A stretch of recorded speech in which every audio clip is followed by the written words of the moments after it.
have the bollocks. Do you really want to go toe-to-toe with me on that? You've completely, like, what are we doing here? Levy isn't going anywhere. It's all down to timing, isn't it?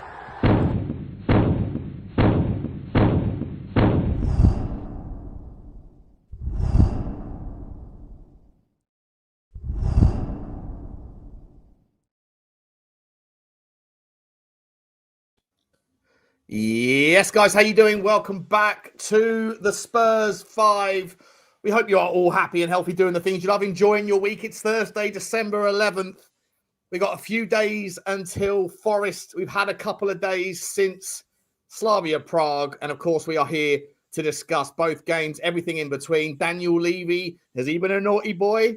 What about Glenn Hoddle? Hero of the club, but doing himself or doing us no favors by talking about certain players and their lack of willingness to sign new contracts. We also have your transfer news, views, and clues, and everything else under the Tottenham umbrella. I hope you guys could do us some favors like you always do. Please smash the like button for us. Please do hit the subscribe if you haven't already. If you are watching the chat and you haven't subscribed, watching the show and you haven't subscribed and you'd like to join the chat, all you've got to do is press the subscribe button. There's no waiting time. It should immediately open up. If it doesn't, just hit the refresh button and you're about to join the chat and tell everybody why they're wrong, apart from me, because I don't have agendas anymore. So I can just tell everybody they're wrong as well, just like you. Notification button should be squeezed and comments should be dropped. Keep them respectful. Guys, other bit of admin for you.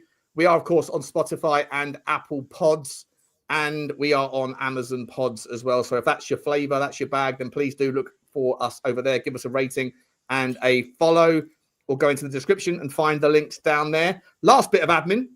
We also have a returning or a new version of a sponsor, OK Jersey. If you are interested in sports apparel, all of your favorite retro and current sports apparel, then you can find it by searching for OK Jersey. And when you get to the website, then you can get yourself an 8% discount by putting in code 5, F-I-V-E, at checkout. Big up to them. Big up to you. Before I come to find out how the boys are doing, as you know, it's Thursday and the 4 becomes 5. Sure, there was a Spice Girls song about that at some point. So let's find out. Who could it be?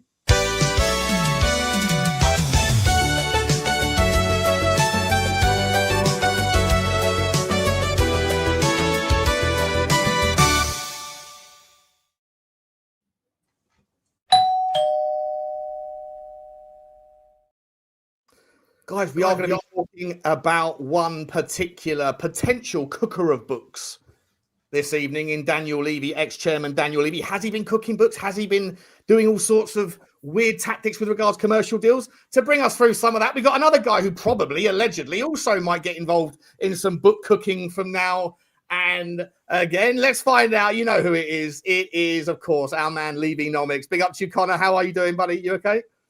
Yeah, I'm very good. I'm very good. Thank you for having me back on. It's good to be on. I feel slightly overdressed with Johnny there in his dressing gown, but yeah, it's good to be back on. Or underdressed, depending on the occasion. Or underdressed, yeah, indeed.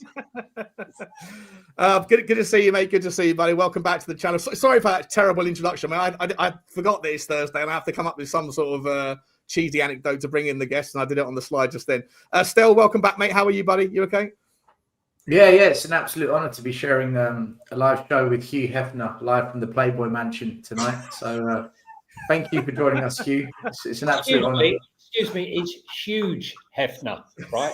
Huge Hefner. Listen, if Lubo had his way, it might be Hugh Jeffner.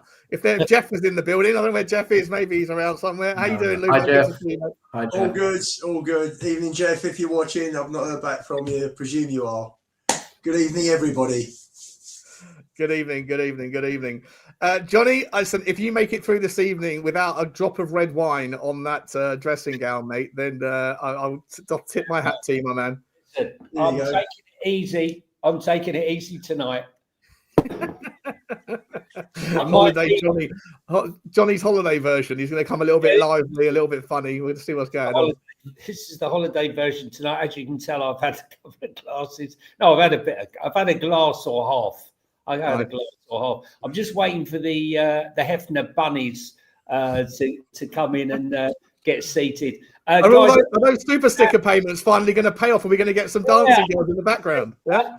Who needs Helgas when you've got a Playboy bunny? Guys, everyone in the chat, thanks for tuning in. Sorry we're a little bit late, but I couldn't find my dressing gown, and we couldn't start until I was properly dressed. Lots to talk about tonight, Sean. Yeah, we're going to get into it right now. I'll be bringing up all the comments in a little while, guys, and we'll do the super chats if there are any, and super stickers. I can already see a couple at sort of the halfway stage or the third way stage. Let's start off with, we have to start in the past a little bit before we can get into the present and the future. Second or third game of in succession where Tottenham haven't lost. A lovely little 3-0 Champions League victory against Slavia Prague. In fact, no, not Slavia Prague. Sorry, I'm not saying it the way they want to say it. They don't say England the way that I want them to say it. It's Slavia Prague to them, and it's Slavia Prague to me. Connor, let's talk about Slavia Prague and the game specifically, mate. 3-0 comfortable or tricky? Was it? How did you see it, mate? Were you there, by the way, as well? Were you there? No, I didn't make it. Look, I think it was a bit of an odd game, right? It was they obviously played that very aggressive man-to-man press, quite disruptive. There was a lot of fouling. I thought they were very, very physical. I mean, you only had to look at Simmons' kit at the end of the game to see how physical they were. I mean, he must have been fouled 15, 20 times, right? So, look, I think we played all right. I don't think we played as well as we did against Brentford, but you take the 3-0 win at home. I thought their keeper was outstanding, by the way, made some top saves. Yeah. Obviously, Richarlison should have scored his chance and probably should have been a bit more clinical with some of our other chances as well. But I think you take it, you move on. There's bigger tests to come, right, in the next two with Dortmund and Frankfurt, and unhelped by having Van de Ven suspended for the Dortmund game. But I think we've got an outside chance of the top 8, so that's good. But take it and move on, I think. Nice one, mate. Stel, I'll come to you next. Any outstanding performances, mate? Did you find it was an interesting battle? The fact that they went man-to-man pressing, it's something that a lot of teams, or more and more teams, are doing if they have the physicality to do it, but not necessarily the technicality. If it's set up well, if the opposing team is set up to do it accordingly, then when we faced it before this season on the Thomas Frank, we've really struggled, but we adapted pretty well during the game, I thought, to that. What was your thoughts, mate? Well, I predicted we'd win 4-0. It should have been 5-0. It finished 3-0. They're not a good team at this level. They're 6 from bottom in the table. They're 3 points off the bottom. They're not a good side. I put them in the same category as a Copenhagen, as a Doncaster. I expect us to smash teams like this with ease, and in the end we did, and it should have been a lot more goals. I was surprised first half, though, because it was even Stevens. I don't think they deserved to be 1-0 down at half time. I think a draw would have been fair at half time. They really got into us. Our defence got stretched. But we also created enough to maybe get a goal. Second half was completely different. We were a much better team. We were far better with our play. Fully deserved to get the goals we got. They still could have got a goal or two second half, but we should have got more than 3. Professional performance from Spurs. The most important thing was to get 3 points. We got the 3 points. The only criticism, if you want to find one, is that everything came from set pieces, nothing from open play. But I think we would have scored from open play had a couple of the players been better in front of goal. So, 3 points was a must, and we leave ourselves in with a chance of automatic qualification, but we've got 2 tough games coming up. So, got the job done, 3-0. Yeah, nice. Johnny, I'll come to you, mate. Sort of touched on it a little bit there with Stel. The fact that they did the man-to-man press, it means that you have to find another way around it, right? I say this all the time. There's only really 3 ways that I can think of that you can beat a very well affected man-to-man press. You either you win the duels, out-duel them, and you have to have a physical supremacy to do that normally, and we don't in that regard against Slavia Prague. You out-technical them, 1-2 passes and move. Don't really have that ability either. Or you draw players out of position, and then you kind of create gaps in their setup, and that was the option that we took. We saw players like Jed Spence moving into the 10. We saw You know, people were calling it Ange Ball reinvented or whatever, but it was really fluid and dynamic. But it was a really interesting way to go about it. Obviously, that comes with some risk, Johnny. What was your overall takes on the style that we went about the game? Not so much the outcome, but the input. I absolutely loved the fact that I saw Jed Spence come inside and Porro. I thought Jed Spence looked much more comfortable in that role. What I liked about it was you saw, again, a sign of Thomas Frank reacting to a system that had been put upon him the way Slavia Prague set up. He found a solution quite quickly. I thought Jed Spence, as I said, was very comfortable in that position. What I would say is, whilst I was very happy with a lot of things that went on in that game, what I wasn't very happy with is the fact that they probably had 5 opportunities to break through our lines. And had they had someone who could hit a shot and follow through, they would have actually have killed us. They definitely would have scored. And I think we basically got away with one. As far as chances are concerned, I think that Odeberg created one in the first half for Richie. Goalkeeper dived the wrong way and it hit him. Yeah. Second half, Odeberg got one in for hang on, sorry. Is that the bunnies that finally arrived? Are they, Johnny? Do you want to go and get the door? Do you want to get the door? I can come to Lubo and come back to you if you want. Yeah. You need to explain to the audience what the bunnies are, Sean. They might not know. For those of you listening back on podcast, Johnny rocks up to the show from Holly Pops wearing a dressing gown, and he looks a bit like Hugh Hefner. And hopefully the Playboy bunnies are going to be just joining us for the rest of the evening. No? Sorry, mate. Sorry. Yeah. So that's the last interruption. Basically, yeah. I thought Odeberg did okay. I mean, what we're crying out for is players to get shots or passes into the box to give us ammunition. Thought the goalkeeper was absolutely outstanding. How is it we got him and we got Kinski and not him? Because I'll tell you what, if I 29, isn't he? I don't care. Is it how old's Vicario? They're from the same club, aren't they? They're from the same club. Yeah, they're from the same club, aren't they? Yeah, look, he's the national keeper for Czech Republic, I think. I was very impressed with him. Yeah, he was a standout for me, for them. And I thought Kudos had a really good game. The thing is, I think sometimes some of the players like Richarlison and Mawani I think the focus is very much on not scoring goals. But for me, I think the work that they're putting in up front and taking players away and creating the space, and they're doing that quite effectively, the two of them together when they're playing up front. And what that's enabling for me, this is my opinion, that's creating space for Xavi and Kudos to exploit. Long may it continue, but I think we look probably the most effective we have been up front, the way things are. For me though, I think with that front four. Yeah, at the moment, yeah. Odeberg instead of Mawani or Mawani? No, Mawani. I just in general, I'm happy with Odeberg to play as well, but I think with Mawani there. But I would say if we were playing that game last season, we wouldn't have had an answer to that situation because we only had one system.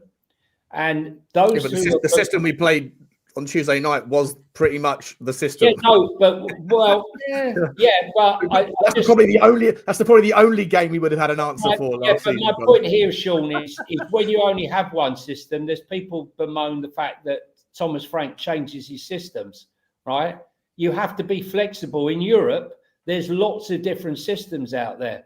I mean, we saw Bodo Glimt last night get a draw away at Borussia Dortmund. No one predicted that. They had a style of play that Borussia Dortmund couldn't quite handle. You have to be adaptable. And I think in Europe, that's an asset that we probably will see, pay off in some respects. I mean, the first game against PSG pre-season, we set up different to how we normally set up. Anyway, I was happy with it, but with some trepidation that if we were playing Nottingham Forest or Liverpool, giving that space away, we would have been punished. Johnny, did Mwani score? That's what I just said, mate. You're focusing on the fact, did he score, right? Oh no, because I just. No. What I'm saying to you, I know what you're saying.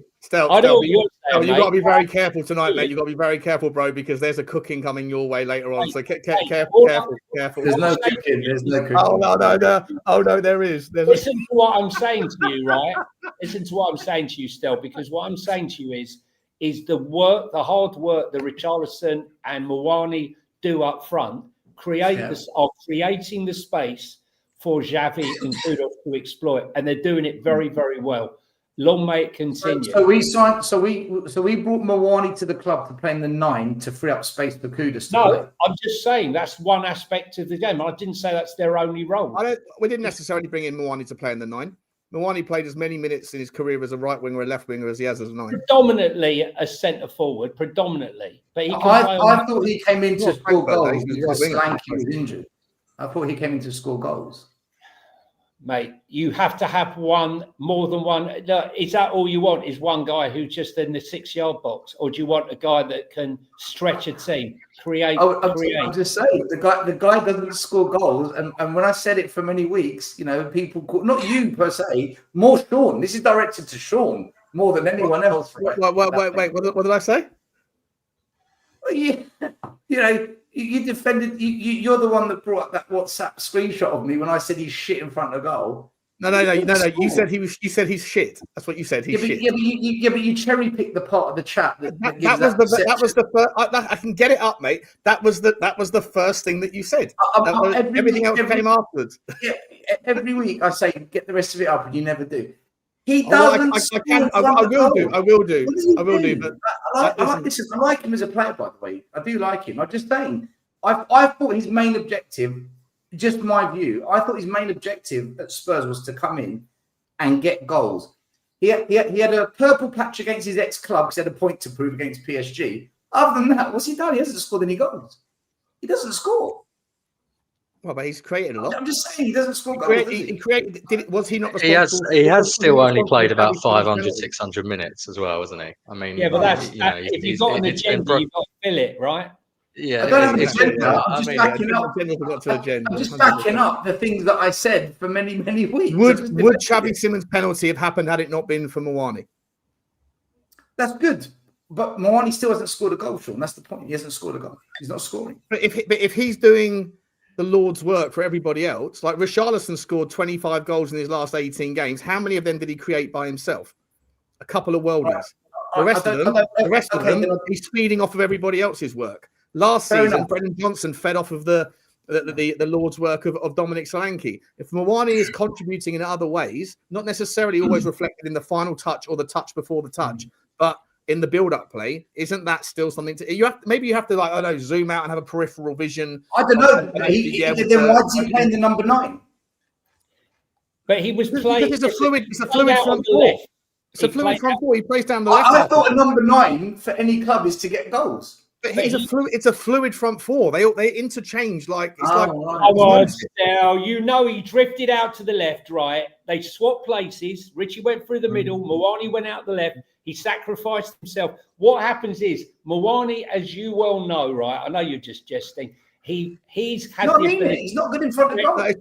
Johnny, let him work. Let him cook. Let him cook. It's fine. It's great. It's great. No. Sean's clearly got a video set up. Right. This clearly Connor, Lubo, all of you are in this. So just try and stitch me up now, whatever you've got planned, and I'll defend it. I know. I'll be. Here we go. Something's cooking. Lubo, let me bring you in, mate. Let's talk. Lubo, let me bring you in. What did you think? Listen, What do you think about the game, Lubo? What do you think about the game? listen, the fact that we followed up Newcastle with a couple of wins that you would expect us to get, but it's all confidence building. We're all smiling, we're all laughing today. Happy days. We've had a very good 10 days since Fulham. What did I think on Tuesday night? I thought we were by far the better team. Blinding own goal. That flick on from Romero, their centre back. He bullet headed that. Superb header if you're a centre forward, isn't it? You look at that. And listen, we were the better team against a better team on the day. We do concede 1 or 2 goals, but I thought even if they were scored 1, we could have stepped up a gear. I don't think we ever got. We sort of flipped between second and third gear. In the end, it took a gorgeous pass. Can't remember who it was, but into Porro's path for the penalty, and that made it 2-0. Someone called Gray, I think, and the game was over after that. So we move on. About Archie Gray, mate? Does Archie Gray deserve some flowers? An MBE. Well, it was interesting. It was interesting. It was interesting that Frank was talking about the covering that he was doing. It wasn't just you had both fullbacks sort of moving in field, and he sort of dropped into the back, dropped in with Micky and Cutie half the time. But listen, they all had it was a decent game, decent result. Dortmund's the key. I think I fancy us to go to Frankfurt and win. I really do. Dortmund won't be easy, particularly with Van de Ven missing. And whether for me, if we win the 2 games, I do think we make the last 8. Lubo, just on Gray. Easier said than done, though. Lubo, just on Gray, because I'm like you, I'm a big fan of his, but I was concerned in that first half that they played through Gray a little bit too easy in that first half. They had their chances in that first half, and Gray he did much better in the first part of the second. But I just wondered what you thought about that. Second half was much better, but you can't let your man go. I thought that he plays better with Bentancur than Palhinha. I think there's a better balance. There was a better balance Saturday than there was yesterday. Yeah, Palhinha dropped into as a centre back at times. It was an okay performance Tuesday night. Yeah, I think it's not anything to sort of go potty over. I was more, to be honest with you, I was more enthused with the draw at Newcastle than the 2 wins. I thought that was a super result to go up there and on the back of 3 defeats, conceding 11 goals and go and get a 2-2 draw up there. And that could have been even better, but for the referee and that, or VAR, should I say? It was a poorer performance though, the Newcastle one. To be honest, I didn't think we actually played that well. It's a great result, but that's right. It was these 2 performances. Obviously, the opposition is different. Just quickly on Connor, that was a catalyst though. Newcastle it was for sure. But I think that was very much, Romero being that catalyst to some extent as well by scoring the 2 goals he did. But just quickly on Palhinha and Gray, I think, and Bentancur and who you pick, I actually think Palhinha has been a bit disappointing the last few weeks, and I think he seems to be one that's a little bit immune from criticism because he's, the new boy from criticism on the block. And I think he gets criticised all the time on Twitter. I think No. I think he gets criticised on the ball, Sean, but I think he's actually been not that great off the ball either. Hence, in this game, we were played through, as Stell said, pretty easily in the first half. In the Arsenal game, he's playing in the 6 and look at the acres of space on the edge of the box all the time. Look, I think he's decent, but I think we all went quite mad about him because we finally had a 6 who could tackle. And I think what we're seeing now is there's a reason why Palhinha didn't make it at Bayern Munich and won't make it at a top club who has the ball more often than not, because he is a bit limited on the ball. Now, that's not to say he's not a good stopgap for this season, but I do think there is I think it's something you think about in the summer. I think it's something you think about. He gets us out of trouble so many times, Connor. personally. I think it's I exaggerated. agree about the on-the-ball stuff. I agree at the start of the season he had, but I think the last few, I think I think Rain has just said it. He was a bit of a headless chicken against Slavia Prague, I thought. Has he not made more tackles than any other player in the? Yeah, but making tackles is not the only part of, you know. No, it's not. Interceptions is a big part as well, right? And you know, and then you know, we can come on to his on the ball statistics where he's in the bottom 10% of any midfielder in the league for passing the ball forward. You know, so there's obvious issues there. But I'm just saying, I think he's earlier in the season he made up for his lack of ability on the ball by being so fantastic off the ball. When that fantastic off the ball drops a little bit, then you're also compromising, right? So I haven't noticed it dropping though. It's weird. I haven't noticed it. Maybe I'm missing something. I don't know. Maybe I had too many beers. But yeah, I think he gets back into positions and tidies things up all the time in crucial moments as well. I think when transitions are against us, I think he pulls himself out of position and comes and wellies people and gets the ball out into touch and hits it hard enough for us to be able to reset. Maybe I'm just not seeing something that you've seen, but I haven't felt that way ever with Palhinha personally. I hear you on the ball stuff. That's why I've always said, like, when you've got Romero, who's the best centre back passer in the game, in my opinion, or at least in the Premier League, and you've got Pedro Porro as a right back, who's also known for being, you know, very handy with his distribution. You've got two players onto his right hand side that can do more with it, so it's not such a handicap. And for me, he's not necessary in every game, but I genuinely, personally, I haven't noticed what you're saying in terms of off the ball. But maybe that's just I know there's a lot of people on Twitter that seem to hate him. Yeah, I saw when Kuda scored and they all went and got their seats and sat down and took the picture. There's people on Twitter saying, "Can you please Photoshop Palhinha out of the picture?" Wow, I was like, that's ridiculous. What are we doing? What are we doing? We've had years and years and years of Højbjerg. We've had years and years of Skip and Winks. We have been in misery in that number 6 position. Palhinha is levels above anything we've seen in that 6 for about 5-6 years. Levels. Can we do better? Yes. But he's levels above what we're used to. He's going to have the odd bad game.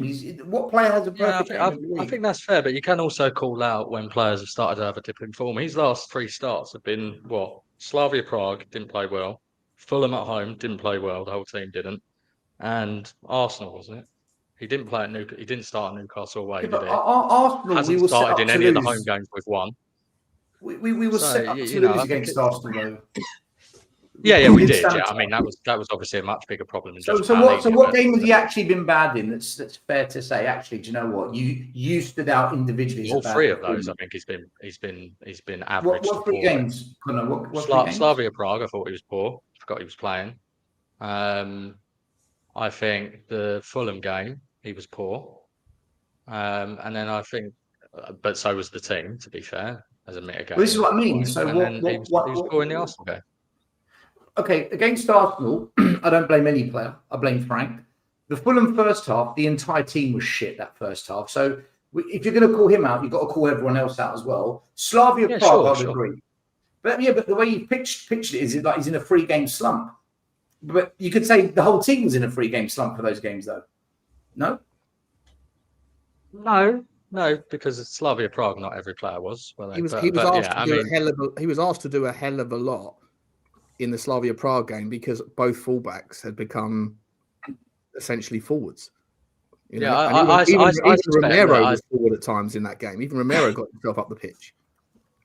Yeah, my judgment on is I think when we get closer to the end of the season, I suspect there'll be more people waking up to it. Is my view, and I think we'll be unsure, right, on Pally. And that's not to say, as I say, I think he's got some qualities as a number 6. To your point, he's definitely a better, standard tackling type number 6 than what we've been used to, for sure. But I think we'll need to think about it when it gets close to the end of the season. Connor, are you saying then that you don't think that we will commit to signing Palhinha in the January window as our first confirmed signing of the window? I'm not sure they'll do it in January anyway.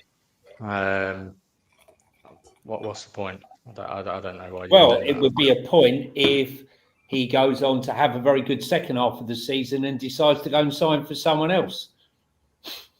And we don't have a six again. The problem is we haven't had a six for such a long time. That's my concern. And I'm on with Stel here on this one. You know, he is exactly what we've been crying out for. Yeah, I agree. He also is not like any other top six now in world football at good teams. As in, so Zubamendi, great on the ball. Rodri, great on the ball. Caicedo's much better on the ball, although not as good as those first two. Kimmich. Yeah. Hence why Palhinha couldn't get into the team. PSG, Neves. Football has moved on a little bit from we're not there yet to get those sorts of players. No, we're not. Which is why I said he was a good stopgap for this season. But I think so you wouldn't fight if the club, and you think about it with age as well. So if the club were, if you heard on January the 3rd, I don't know why I picked the 3rd, but if you heard early January that Tottenham are going to make it permanent, and I agree with you, Bobby. I don't really understand the logic because you have the option anyway. And I don't think at his age he's going to get into a better team than Tottenham, probably for the reasons that you mentioned. Connor, I agree with you about the sort of the stereotypical six is sort of molding into something else. But that doesn't mean that we have to do it. You wouldn't want us to sign him permanently, basically. I wouldn't feel completely aggrieved if we did, but at the same time, I wouldn't be jumping for joy. Would you keep him as a bench player for that position? That there's an argument for that. I think there is an argument for that because we'll come on to the rest of the midfield. I mean, I would definitely sell. Well, Basuma's got to go, right? He's obviously got to go. His contract should be ripped up. Bentancur, I would sell as well. And then I think there's an argument to sell Sarr, right? Because I think I'm not sure what Sarr offers you that, a Bergvall doesn't offer you, and Bergvall's younger and doesn't count to your squad places. We'll come on to that when we chat about Bergvall and Gray later. So, I think we need at least two midfielders that are going to take us to another level. And so, I think there's an argument. If you're saying Palhinha is 20 million and is a good squad player. And certain games, he's great, right? If you're up against it away from home, and the team sets up the right super experienced as well. He can't. And he's experienced. He's a good leader. He's a good set piece threat. Yeah, I'm not saying he's a terrible player. I think he's had a dip in form, and I think that our fans are not criticising him in the way that they would criticise a Bentancur, for example. Bentancur's been better than him recently. Fair enough. Yeah, I think Bentancur has actually improved in the last few games. Let me, before we move on, guys, I want to ask you guys this. So this is the current table, right? We're on 11 points. We're in 11th position, 2 games to play. This was the end of the league phase last season, which is the only. Hang on a second. What I've just done there, screwed it up. Bollocks. Hang on a second. My bad. Let me type that again. This is the Champions League table as it currently looks. It's more like the Premier League this season, isn't it? The Champions League. So that's where we're currently at, right? In terms of six, stage 6. Sorry. And this is how the Premier League, this is how the Champions League finished last season. After 8 games, so it's the only kind of sample size we have. So if we were to win against Frankfurt and Dortmund, we'd be on 17 points, which would have us finish 6th. That's right, yeah, 6th. If we drew one and won one, 4 points would take us to 15 points. Is that right? 15 points, yeah. So and we wouldn't have snuck in, right? We would have been beaten. 1, 2, 3, 4, 5, 6. 7, I don't think we win our next 2 games. I think we're going to end up like 10th, 11th out of everything. If we do win our next 2 games, though, do you think 17 points will be enough, or do you think that this season it's more competitive, more teams have got more points, and more teams have got less points than last year? It's more like the Premier League. It's very condensed, Sean. And even if we did perform some miracle and beat both those German teams, 18 points. When I look at the teams, 17 points. I believe that the teams above us can easily get 18, and I counted that there would definitely be more than 8 capable of getting. Well, the only teams you'd have to, so Dortmund would be one of them, right? So there'd only need to be 2 teams of those of those from 1st to 9th, 2 teams that would drop points. If Liverpool, Atletico Madrid or Real Madrid or Inter Milan draw a game, then they'll go to 16 points. If any of those guys win one, draw one, and we win both of ours, then we'll get in. I don't think we win both games. I mean, Micky Van de Ven being out against Borussia Dortmund is a massive miss, especially with the pace that Dortmund have. And we definitely won't be setting up like Bodo Glimt did last night. So, and let's be honest, I was a bit surprised that Eintracht Frankfurt having beaten 6-0 on the weekend, going to the Camp Nou and going 1-0 up. They're beaten 2-1, but it wasn't a cakewalk for them. I think both games are going to be difficult, and going to Frankfurt, it's not the easiest or friendliest place to go to. Johnny, yeah, I think if we win both games, I think we do finish top 8. I think if we win both games, we do finish top 8, but I just don't see us winning both games. I just don't think we're going to do it. I think we're going to draw one. And in fact, I think is Frankfurt home or away? Frankfurt's away. Right. Last game. And Dortmund's at home. Yeah. Dortmund have got us away and Inter Milan at home. I think we draw. I think we draw the next 2 games. If more than 2 of those teams above us play each other, then we can do it. We can definitely qualify by winning both of our games. I think we draw both games. I think we draw. If we draw both games, then we'll finish in the top 24. I know it's a bit off topic, but does anyone else not like this format? I really don't like this league table nonsense. I actually like playing the 3 teams in the group stage, home and away. So, like, it's unfair that we have to go away to PSG. I mean, why can't it'd be nice if we go away to them? Right now, you come back to our place. I like that format. The old format was much better, I think. The thing is, though, with this, you play more varied teams. There's more jeopardy involved. It's more interesting because the group games are over by the 3rd game often, but there's a lot of jeopardy. If you remember last year, Real Madrid and PSG got in on the last game, and Liverpool, who were unbeaten, sat at the top of the league, found themselves in a situation where they were playing PSG when they shouldn't have been, because that's how it was set up. I don't think it's exciting, because what they've done is they've opened up the competition, which has made it so that you play a few more teams that aren't actually that great. And then you've got a stadium that you can't pack out, because no one wants to watch us play Slavia Prague. No one wants to watch us play Copenhagen. If we had to play Barca, PSG, and let's say a Club Bruges, I bet we'd pack out every game. No, you do. It's boring. It's just not fun. It's crap. You're not wrong, but what I would say to you, you're missing the bigger picture here. And the bigger picture here, and I don't agree with much that UEFA do. It's about money. No, I think it's inclusive. I think what it does is it gives teams like Copenhagen, for example, who would only dream of making £6 million in a competition. Forget about the entry, the 30 million, 20 million they're getting for just taking part. That is dream money. And when you look at all these other clubs like Paphos, they've never seen money like this. Stell, you know that. Yeah, but they shouldn't be in the competition. Paphos should be nowhere near the Champions League, John. Nowhere near it. My point here is it's about European football. It's about clubs growing. I don't want to just see the same 5 teams. I'm not here to help others grow, Johnny.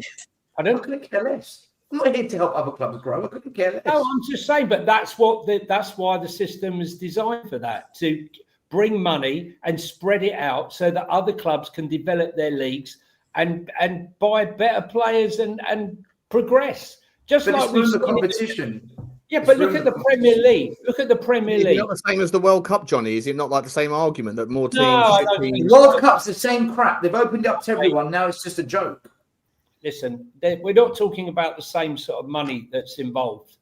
In my opinion. Listen, it's horses for courses. But listen, I think the way the Premier League has moved on the last 5, 6, 7 years, where the middle teams are better and it's more competitive. And I think there's nothing wrong with you know, Copenhagen suddenly getting 35, 40 million where they probably only ever see 2, you know, on average, and then they can go out and buy better players and be more competitive. I don't see there's anything wrong with that, personally. If you look at the teams directly above us, their fixtures, Dortmund's are on 11 points. Hang on, let me get my thing back up again. Here we go. Good.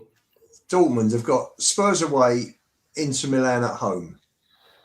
Sort of moving up. So that's one team out of the way, right? So if we beat Dortmund, we immediately only have to beat 2 more. We have to get more points than 2 more teams. I'm sure more than 4 of those clubs will play each other. And they goal difference. What about the goal difference then?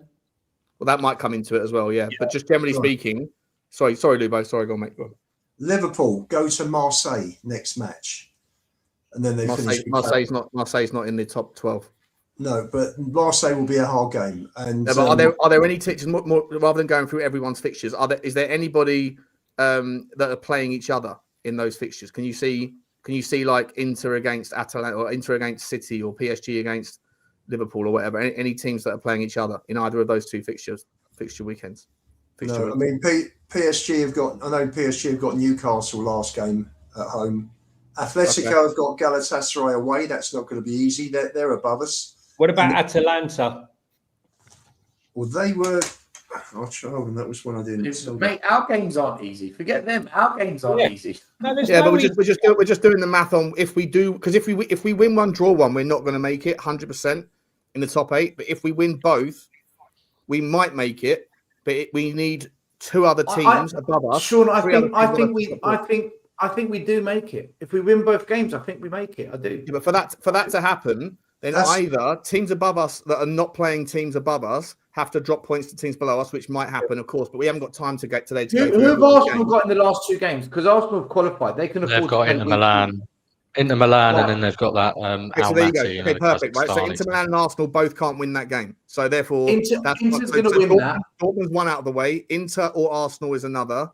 Inter's going to win it, John. Sean, Inter's going to win it because see, this is another stupid thing about this competition now. Whether you finish 1st or 8th, it has no bearing on what draw you have in the next round, as we saw Liverpool experience last year. Whereas the old format, if you finish 1st or 2nd, you either it does have a bearing. It does have a bearing. It does have a bearing. Arsenal will play the team that wins out of the team that finishes, 24th and 9th or whatever it is, right? Like, but there is a seeding. It was just the fact that Liverpool got Real Madrid, who happened to just squeak into the final 24.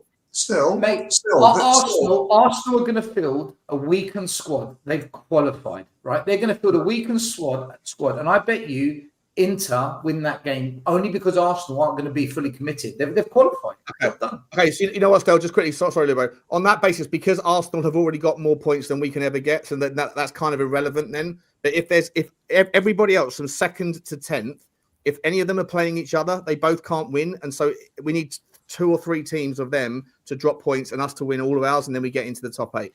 Well, we need 1 more point to guarantee the playoff place. Yeah. Right. Yeah. So Robin here's made a good point. This is what I was basically referring to. UEFA looking to make its league members healthier, following the example of clubs like Dynamo Zagreb. Dynamo's financial success has helped them with the Croatian league because they buy players from smaller clubs. It's feeding, Stel. I know you don't like it, but I think it's a good thing. And to be honest with you, when you see clubs like, who was it? Paphos had a shock win. Villarreal they beat, wasn't it? Mm. Yeah, shock club like that. A team that sat 3rd in the La Liga to do it. Well, what's interesting is the fact, like a team like Atalanta, who are sat 12th in Italy, their football's not registering at all in the Italian league. Yet in Europe, it suits it down to the ground. So just shows you can be shit in your league and do well in Europe, and you can be very good in your league and do poorly in Europe. Got to be flexible. We've got an hour and 15 left, and there's loads more topics to go through. So if we're done with Champions League, we'll move on. Sorry, one other thing, Sean. Just wanted to say, because John George made a good comment about the average attendance at the 3 Champions League games. there were 15,000 empty seats on Tuesday nights.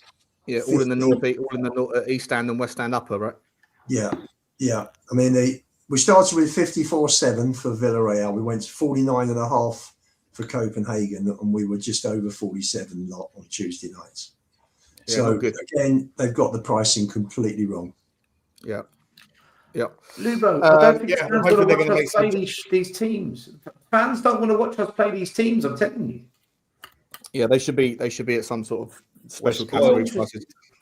Guys, let's pivot to this story about Micky Van de Ven not signing a new contract. So Glenn Hoddle basically said on TV that Micky Van de Ven's not going to extend his current contract at Tottenham.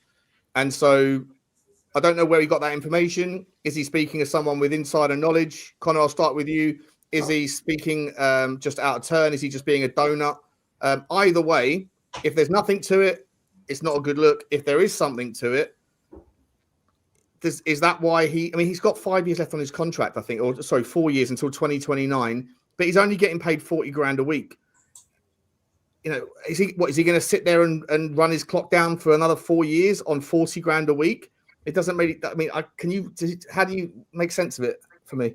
Yeah, it felt to me like it was just a off the cuff fan comment rather than a knowing anything comment. I mean, it's really, why come out and say it though? It's a bizarre thing for Oddle to come out and say. I mean, we were chatting a little bit backstage about, Oddle's obviously a legend of the club, but he does like to criticise us often, and this is a slightly odd comment for him to make. I mean, you're right. I mean, Van de Ven's contract is 2029 or something, right? So yeah. But yeah, we all know, if you believe what you read online, that his wages are pretty low. But I suspect it's one of them, and Tottenham won't increase his wage unless he extends by another year or 2 years to 2030, 2031. So it's not. Do you think he's I don't happy think at it's an immediate Tottenham? worry. It's not an immediate worry for me, right? I think you see what happens towards the end of the season. He's obviously one that needs to get a pay increase given how good he is. Do you think we're in a happy, strong position from how much someone would have to pay to buy it? Yeah. Sorry, I kept trying to cut in there. No. Do you think he's happy at Tottenham? He walked off the pitch. He had that kind of tantrum with Thomas Frank. He was asked the other day, did he, as a Dutch teammate, does he put his arm around Xavi Simons and give him a hug when he wasn't scoring goals? And he basically said no.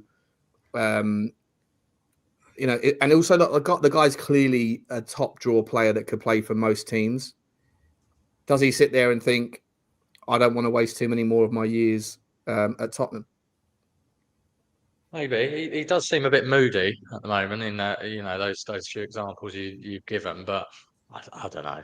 I think we overanalyze this stuff sometimes, don't we? When and I think when you got to be confident every single day, mate. That's what we do, right? We microanalyze exactly. everything. I think if we start playing better, you'll start to see more smiling faces, right, in the team naturally. So hopefully that starts to happen. And yeah, I mean, he's obviously a top player. He deserves to be on more money than whatever he's on at the moment. Hopefully they work it out. Yeah, fair enough. Johnny, I know you've got some choice words about Glenn Hoddle that you said to me, so I'll let you get them off your chest here as well next, mate. What's your thoughts on the whole situation? For me, he was my favourite player growing up. He was a legend, right? King of White Hart Lane.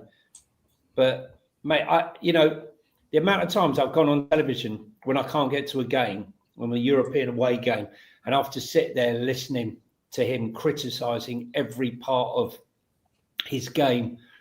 And then Bilbao, we just won the trophy, and most of the stadium had gone. He's walked out, and we're all singing his name. Just completely blanked us. There's been a few things, but then to go on national television and say he's not signing a new contract, like what that's a donut thing to say.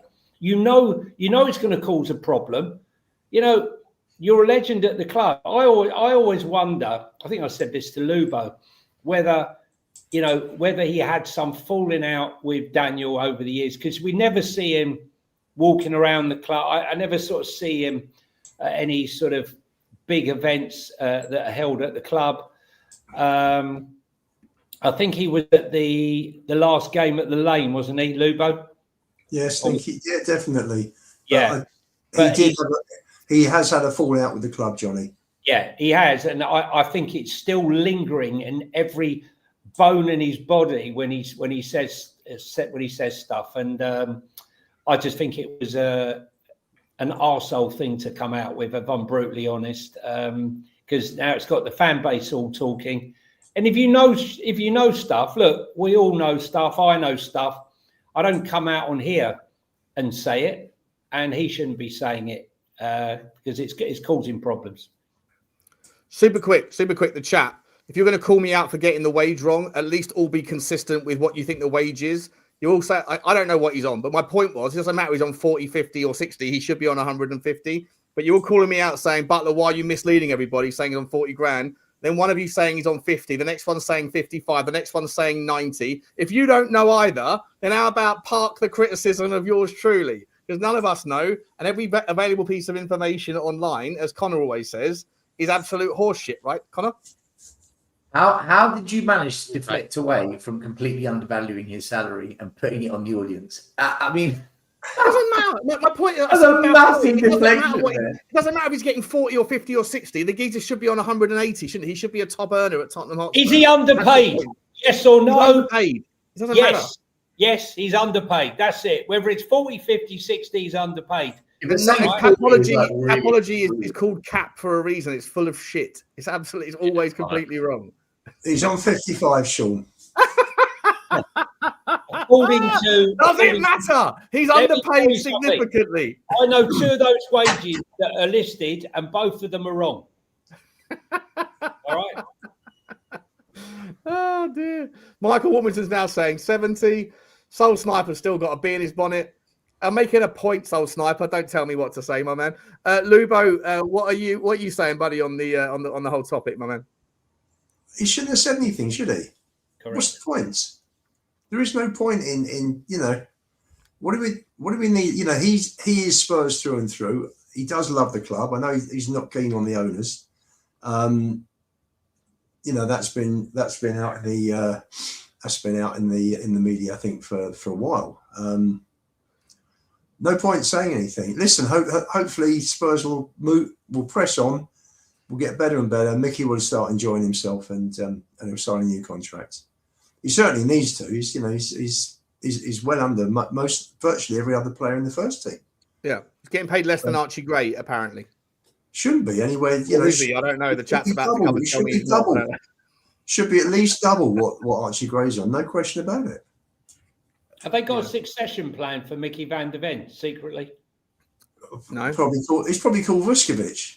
But it's probably why we're linked with every single centre back in the game. Although most of them have got right foots, Johnny. I mean, right foot. Right foot. A Japanese defender that's never played for us. Yeah, Takai. Yeah, there you go. There's the plan. He's quite short for his height, but apparently he's good in the air. We shall see. Yeah. All right, Luba. Sorry, Stel, you got any points on the Micky Van de Ven story that haven't already been said, or shall I come to you first? I stuff like this, I just don't care. It's just I couldn't care less, honestly. Let me give you first crack at the next one, mate. As part of the panel three of you actually have always hated Daniel. Oh, actually, I think Connor's more of an Enoch guy than a Levy guy in terms of his hatred. But you two, both. Enoch more. Enoch more, yeah. Well, I think Stel and Lubo were certainly Levy haters. Stop licking up to Sean here. Come on, Connor. Leave it out. Oh no, it's both. Don't worry. Leave it out. We know. I know what the real problem is. Don't worry. Meanwhile, Sean's Enoch out now. I mean, Well, listen, I will be if they come to the conclusion that Daniel Levy was a naughty boy, just to make themselves feel better. No, I'm kidding. Listen, let's talk about it. So apparently, they have decided to conduct another audit. They've hired another law firm. They did an audit earlier on this year. There was no real detail of what that looked like, obviously, but I guess part of the audit's outcomes led us to where we were. A lot of us in the Tottenham fan base weren't sure over the last few months whether Daniel Levy's exit was like a short-term thing, not a short-term thing, but like a short notice thing, or whether it was part of a sort of succession plan that went back to Charrington coming in March. he's disappeared, but he's obviously still a 30% owner, 33% owner, whatever it is of ENIC. But he's not necessarily part of the puzzle anymore. And then, Stel, I'll start with you. They're conducting another audit, but this time it's into all of the commercial contracts that did happen, that didn't happen, a review of all of it. Were we pricing things correctly? I'm guessing a lot of that might look into the stadium naming rights, why it was that we didn't get a deal done. Was it because we over-egged the pudding in the valuation? What about the idea of investment? Were we close to getting investment with Qatar? And every time we did Daniel Levy move the goalpost? Did he consistently want to get his own, more for himself, like a long-term contract, whatever else, and everything in between? What do you make of all this, Stel? Do you think it's a bit of a red herring, or do you think there's some substance to it? This club's an absolute joke at the highest level. It beggars belief. We're run by morons, absolute morons. They did an audit a couple of years ago, not happy. So now they want to do a more deeper audit into the finances. How's about you audit why we sack managers every 2 years? How's about you audit why none of the academy kids break into the first team? How's about you audit why we've only won one trophy in 17 years? Why don't you audit why we seem to sign ridiculously bad players that everyone overhypes and we end up selling them 3 years later? How's about you audit why this football club has been so lacking on the football pitch? Why don't we do an audit on recruitment, academy, management, medical team? How's about we audit the football and put that energy into that? But no, let's audit the finances, the banking, the transactions, the sponsorship. Sure. This is everything why I've been leaving ENIC now. When it comes to the money and the finances, loads of energy. Right, we've got to get this right, thorough. Or there might be something. Audit the football, man. What about the football? That's my answer. They don't need to, Stel. They don't need to audit. Who's going to audit the football? You can't employ a law firm to audit the football, can you? Who do you audit? Who do you employ to audit the football? How's about you bring in someone that's built footballing institutions in terms of structures like a Ralph Ragniak to come in? Can you have a look at us and tell us why we're completely all over the shop? How's about you bring in someone? But still, you've done the audit. I've done the audit. Lugo's done the audit.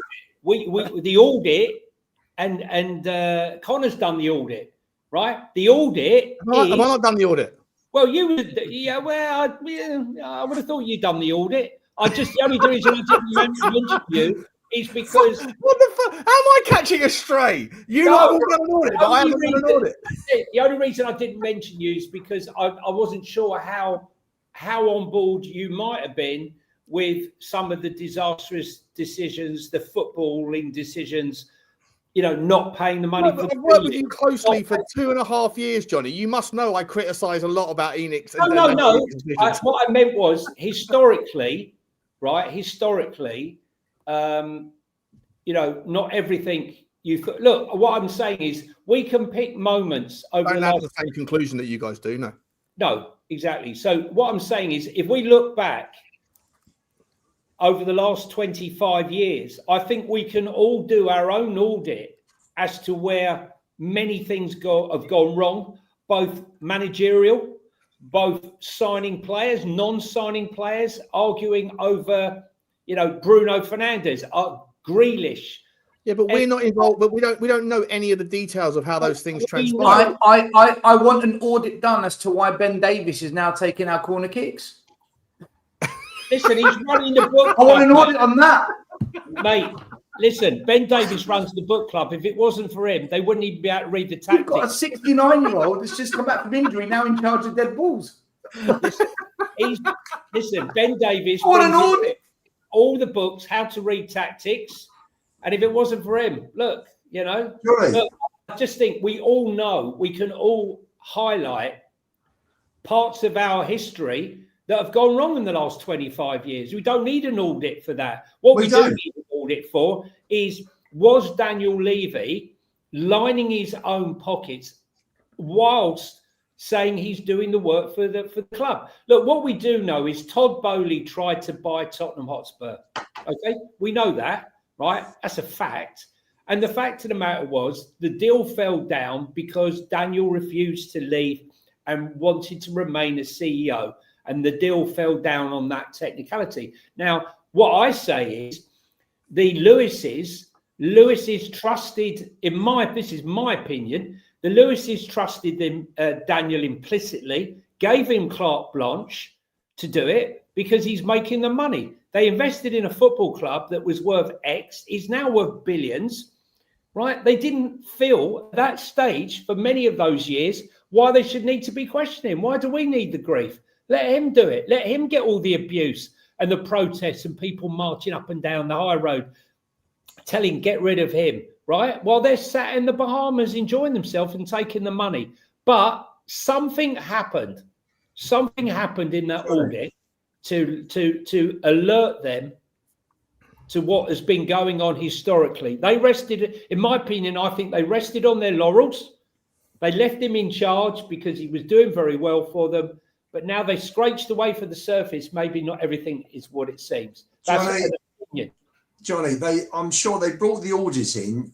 They brought in Rothschilds to bring in investment, and Rothschilds couldn't bring investment in for a year. Come on, well, that's like madness. I mean, so obviously alarm bells are ringing. Charrington, and what did they do? They cancelled Rothschild straight away. Charrington came in on behalf of Levy, on behalf of Lewis. Is Lewis's financial man? Correct.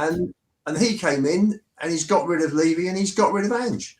He's come in and he's cleared out and Donna Cullen. Donna Cullen as well. That's right. They've had. I think is it a new medical team, Johnny? I think. Yeah, and there's a new chief marketing officer. There's a new chief of comms. And apparently there's loads more to come as well. It's a massive reorganization, a structural shift, a paradigm shift in how the club is going to be run in the next 5 years. Is only about 25% of the way through from what. I'm not saying sources, but what people have told me. And why do you think that was? Because basically you have a guy, Daniel Levy, who was leading, it was like, like Rome. No, everyone's scared to tell him what what he shouldn't hear. So they're all, I think, Johnny, the idea that he would never take his hands off the reins. Again, I'm allegedly here because obviously this is a fairly big channel, so got to be careful how we say this. But is there any there's a lot of rumors out there about certain things that happen with the stadium build and the contractors and other things, and there's the overspend, all that kind of stuff. Right? Hang on, just quickly, let me finish the point.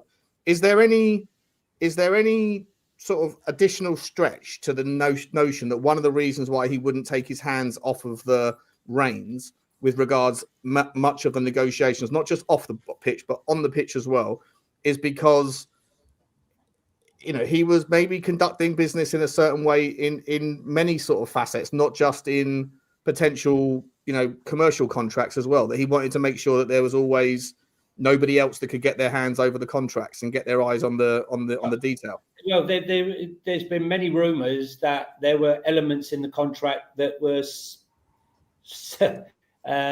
put it like this, it suited him. It had an edge to him. Look, this is coincidence maybe, but the fact that he was building a house in the Bahamas at the same time as they were building the stadium with some of the same contractors, I don't know. One and one. Allegedly. 1 + 1 always equal 2, does it?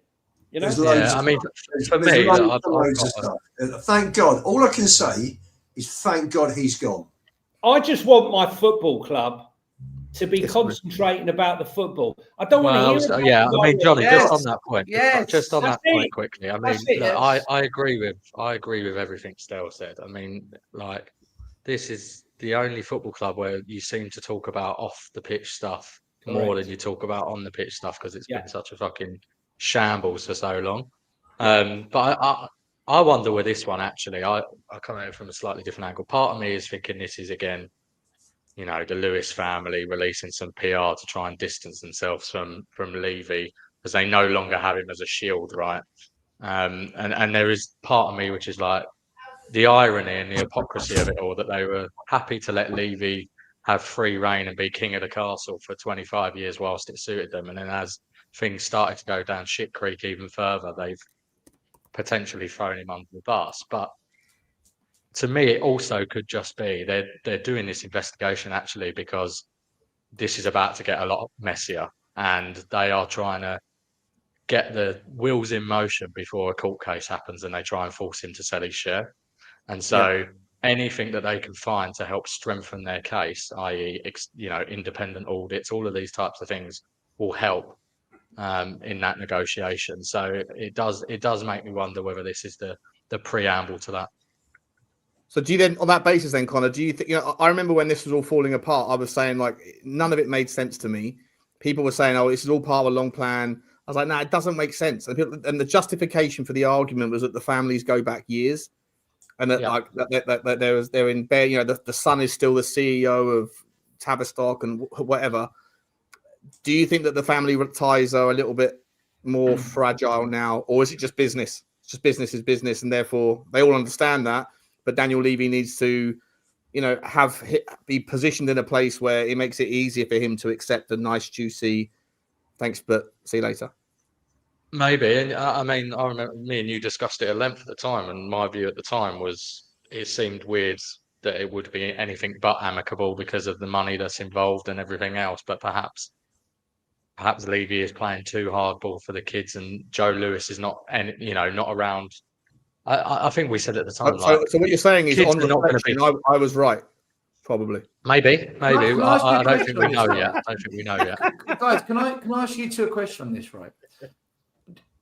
Are we playing with fire? Are we playing with fire? Because if this is legitimate, looking at potential wrongdoing by Daniel Levy, if it's legit, then it's going to come out. But if this is an attempt.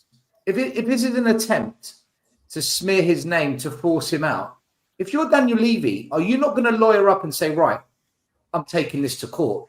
And then we find ourselves in a completely different world as a football club, where the owner and the second largest shareholder are now suing each other in the court. Meanwhile, the football club, who's running the show, are we playing with fire? Are we playing with fire a bit here or not? Yeah, I think there is a bit of that. And I also think, look, I think there's other shareholders as well, right? Lubo is one. I think Johnny is one, right? Is Lubo going to lawyer up as well? Lubo, you're going to lawyer up? And Daniel Levy, as a director of the company, had a fiduciary duty to act in the best interest of all shareholders, not only Enoch but them. So then it gets really messy, right? In terms of, to your point, in terms of court. Johnny, don't give Lubo any ideas, mate. He's going to fucking lawyer up now and sue Daniel Levy. Hang on a minute. But, this is what I say. Be careful. When people say be careful what you wish for when we talk about change of ownership, and they go, oh, the Qataris have these issues and this owner has these issues. These are all wankers, right? Joe Lewis is a joke. He made all of his money betting against the pound, betting against the UK economy. Yeah. He's been done for insider trading. Mate. He's been betting on our games. They're all wankers, right? So Connor's right. Lewis, we're all surprised at, how can Daniel That's a great point, How can he possibly have done this? Yeah. His uncle got banged up. And talking about setting fire to the stadium or setting, a fire sale, I've just seen this. FC Hacker in Finland were relegated to the second division. So a few fans were so pissed off, they set fire to the entire stadium, the whole stadium. I mean, you think we got problems? But look, I just don't think. I think if Daniel really had a grievance and he had something to fight back, we would have heard something now that he was taking the Lewises for unfair dismissal or back pay. We haven't heard a dicky bird. No, not a thing. 3 months. But Johnny, never complain, never explain. Might that not be that he? Listen, I don't know, right? This isn't my expertise or anything, but I'm just thinking common sense wise. If it is common sense, what if Daniel has sought legal advice and they said, "Don't say nothing, stay quiet. Let's see what they do, and then we will act on that." Maybe he's just staying quiet because. Don't they call it, I reserve my rights? Is he not reserving his rights? He went to Joe Lewis asking for money. He wanted more money, right? And Joe Lewis said, I'm not giving you any more. If you want more money, I'll dilute you, right? Which Daniel didn't want. So what did he do? He then went round the City of London, this is like 3 years ago now, looking for investors, but the price of money was much more expensive, which is why he then appointed Rothschilds, right? Now, it's no coincidence that when the Lewis kids came in and there was speculation about the sale, they were very swift to get rid of Rothschilds. Yeah, okay, but let me ask this, mate, because this I did a video about this the other day. The story doesn't sort of stack up, right? If part of the accusation, or at least the assumed accusation in a full audit into the commercial sales top to toe, if they're going to look into things like why it was that we didn't get a naming rights deal, for example, fair enough, right? Overvaluation, undervaluation. Was it just because, you know, there's also implicit value in the ability to call it the Tottenham Hotspur Stadium? It's difficult to quantify, but it's certainly there for all that period of time. But when it comes to the takeover or the investment, if the notion was, and we've heard a lot of rumors about this, that Daniel Levy went to the table, went to the negotiating table with Qatar and El Khalifi, whatever his name is, Sheikh El Khalifi, PSG, all these people, and every single time that they got close to a negotiation, suddenly it was pulled because he wanted to make sure that he was getting his. Bearing in mind that the owners, the ENIC boys that don't work at the football club, that they don't take any dividends, they don't get paid anything. So they put the initial money in, they put the 100 million quid in, they recently put another 100 million quid in, but they haven't taken a penny out. Daniel Levy gets paid not in dividends, but in lovely bonuses, and he wanted to keep more of his. Meanwhile, he's the 30% owner in ENIC, but he wasn't the guy putting the 100 million quid in that of the 150 million because he hasn't got the liquidity for it. So where was that coming from? Was he diluted? Anyway, my point being, if part of the reason why they're super frustrated is because they could have got the money if it hadn't been for him demanding that he stayed on at the football club as chairman and got his 6 years and all that crap, if part of the reason their anger is we could have got investment from elsewhere, but because of you, we now have to put our hand in our pocket again, then why, since he's left, have they also rejected 3 expressions of interest without even getting to the negotiating table and having a discussion? The two things don't really add up in that regard. It's only one person that knows. There's only one person that knows. And he's sitting there right now with all the files behind him, and that's Lubo. He has behind him there the Lubo. He has the ENIC and Levy files behind him. The Levy files. The Levy files and the ENIC Lubopedia. Those binders. Each of those binders. Lubopedia. That's fucking brilliant. Sounds dreadful. Oh. I'm telling you. He knows that. Each of those files there that look inconspicuous, I'm telling you now, he's got all the details. That's absolutely fucking brilliant. All right, listen, let's move on. I guess we're never going to fix that one tonight. But yeah, interesting story, and I guess we'll discuss it as it drops. Big up to you four for giving your insights there. We're going to do a couple of super chats. Sean, can we quickly give a big up to Maddies8738 who said, put them on Lubo leaks. Lubo leaks, yeah. By the way, can I just say to Connor that you have become famous on the back of the off-field money side of ENIC. Yeah, I have to be fair. You haven't you? Yeah. You have. Do you know what, Connor? Before you joined the YouTube community, right? Before you joined the YouTube community, I was the guy that would go through all of the accounts every year. I was the guy that made all the predictions on the budget. People would come to me for questions. And I don't think I ever got any of them wrong, ever. And then suddenly Levynomics pops onto the scene. And then suddenly no one comes to Butler anymore. And I'm like, I feel like a striker that's banged in 25 goals 6 years running. And then all of a sudden you're just left on the bench because the new kid's coming through and he's done a bit as well. And I'm like, what's going on? I've been completely sidelined in the financial. It's because you loved Levy, mate. It's because you loved Levy. Say that. You love Levy. Yeah. Right. Very good. Congratulations to your fame, Connor, in the Levy economics stuff. Guys, let's do some super chats. Do some super chats. By the way, please do smash the like button. I haven't asked at all tonight, but apparently there's only 200 likes and there's 750 people here. Outrageous ratios. We should be on 400 likes. Come on, guys. Smash the granny out of it for us. Hit the subscribe as well. Please do get over to all the boys' channels and their Twitters. I'll put them up in a minute. Let's start the super sticker train. James_119. You know the rules. When you are the first super sticker, you get the choo-choo train. And with that, choo-choo to you. You're the only person tonight that's going to get a choo-choo train, my man. Happy Christmas.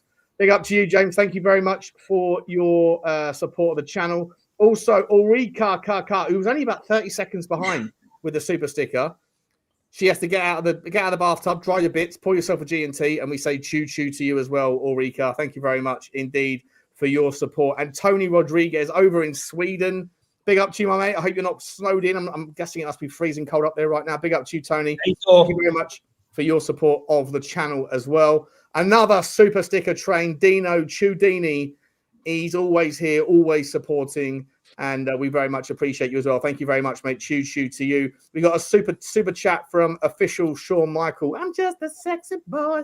He says, you bring the bathrobes, I'll bring the balloons. East Basuma to Johnny. Party time in Tenerife. Big up to you, Shawnee. Thank you very much indeed, man. Very generous of you. A user has said Glenn Wobble, another version of Carragher, leaving with smiley face. Carragher's got on every channel slagging off Salah. Anywhere, he'd probably come on here and talk about him. Yeah, we don't need him. We don't need him. He spits at children. We don't need him. Big up to you, a user. Thank you very much indeed for your support. And Ulrika's come back in as well. Big up to you, Ulrika. Thank you very much indeed. Very generous. She says, Stell picks and chooses what internet rumours he believes. If it is anti-Levy Enoch, it's fair game. He's a flip-flop. Oh, do I do the? No, I'm not. Can I just ask one question? But thanks for the super chat. It's the you absolutely can. We have a flip-flop. Everyone changes their mind, like they didn't say that last time. We have a flip-flop, trying to erase the past. Well, buddy, you're having a laugh. I don't even know if that's actually legitimate, but don't worry. For the next segment I've got for you, Stel, there's a new video that's going to be just perfect. So, Sean, I've got to say, sorry, Matt Cox, 923. So that's a bit harsh, Matt, talking about like kind of taking over from Sean. He's put, Sean, you have become Liverpool's Salah. Deal with it. Been thrown under the bus by my own community after everything I did. That's terrible. Can I reply to Eureka, seeing as I've got a video flip-flop and all sorts of fun for me, right? Cool. Matt's become a bit of a Judas, isn't he? He's become a bit of a Campbell, that Matt Cox. No, he's a good man. Go on, Stel. Reply to Eureka. Go on. I just wanted to say, first of all, thank you for the largest super chat of the night. I'm glad I've managed to generate that for the channel. But secondly, you say that I believe whatever rumours I want. I never said I believed this rumour about Levy doing anything. I just went and talked about the football club not being audited. So I don't get it. I don't actually understand. I honestly think you don't have to get it still. She's coming after you, and that's just the rules. Rules. Why? But why? For what? Why? It's just. I don't know. Maybe we'll find out in about 20 minutes when we 15 minutes. Whatever you got planned. This is a stitch up again. This is it's not that bad. It's only a joke. I got sent a video, and unfortunately in the video, the first clip of the video was you coming for me, and I was like, oh, okay, let's see. Was this recent? No, it was a couple of weeks back, 3 weeks ago. And I was like, oh, okay. So I was like, oh, this fine. It was all fun and games. Let me just listen to surely that wasn't the justification for the video being sent. And then I listened to it, and then of course there was some more juice in there. And so, yeah, we've got to go through it in a minute, but we'll come to that in due course. Let's start the. Who sent this video? Oh, mate, I'm a journalist, mate. I can't reveal my sources. Oh my God. Do you know what? I'm blocking everyone on the Spurs corner. We're going to go to 0 subscribers tonight. I don't want any subscribers, none. Let's talk about this game. We got a massive game on the weekend, boys. Nottingham Forest. They have, of course, just played this evening. Played in the earlier game, and they won 2-1. They did rest quite a few players. Johnny, I'll start with you. Massive game, though, right? Everything we've done this week: Newcastle, Brentford, Slavia Prague, some people want to make the argument Newcastle, we didn't win, so it's not that big of a deal. Slavia Prague and Brentford, come on, it's just Slavia Prague and Brentford, and yet at the same time say that anyone can beat anyone in this game of football recently. So there's a lot of hypocrisy, but Nottingham Forest away is probably going to be a much bigger test, right? So how do you see it going, and what's your kind of initial thoughts on it, my man? I think, had we been playing them last season, I think we would definitely be going there with trepidation with the way they were playing football last year. In essence, it's actually a stronger squad than they had last year. But, new coach coming in. Well, we've had 2 coaches already, 3, really.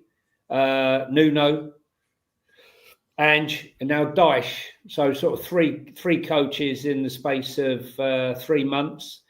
Bit unsettling, but they have quality, make no bones about it. And as we spoke about earlier on at the beginning of the show, I need to see some more solidity in our midfield, because I thought in the first half, as I said, they played right through us, and some shocking finishing and shooting by Slavia Prague let us off the hook.